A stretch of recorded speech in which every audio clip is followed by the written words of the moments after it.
こんにちは。また会いましたね。今日は自然な日本語を話すための5つの会話を聞きましょう。あいこです。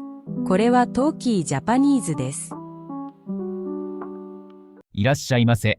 ゼロロホテルでございます。こんにちは。チェックインをお願いします。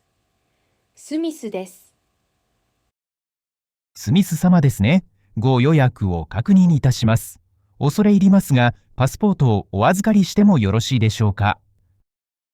はい、どうぞ。ありがとうございます。こちらにご宿泊は3泊、記念のシングルルームでございます。はい、間違いありません。それではご案内いたします。ご昼食は午前7時から9時30分まで5階のレストランでご利用いただけます。わかりました。また、京都市の宿泊税として1泊お一人に100円をチェックアウト時に頂戴いたします。はい、大丈夫です。こちらがお部屋のカードキーでございます。夜11時以降は正面玄関が閉まりますが、この暗証番号でお入りいただけます。番号は2749でございます。ありがとうございます。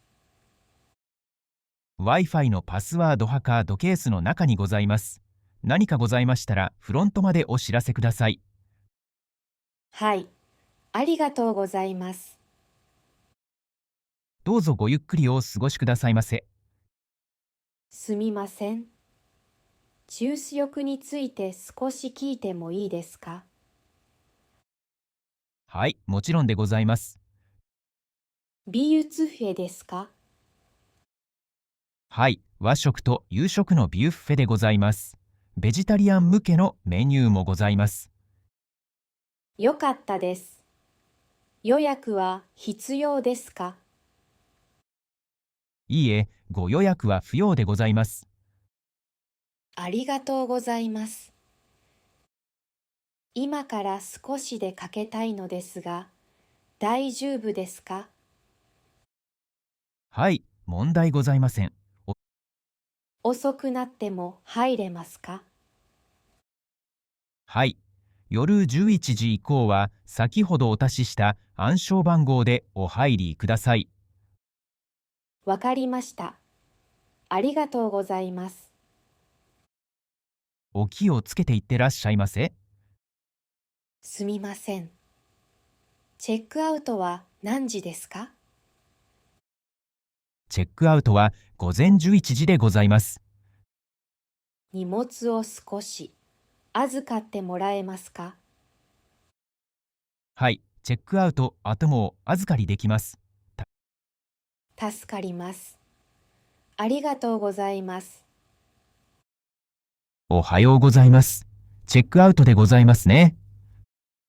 はい、お願いします。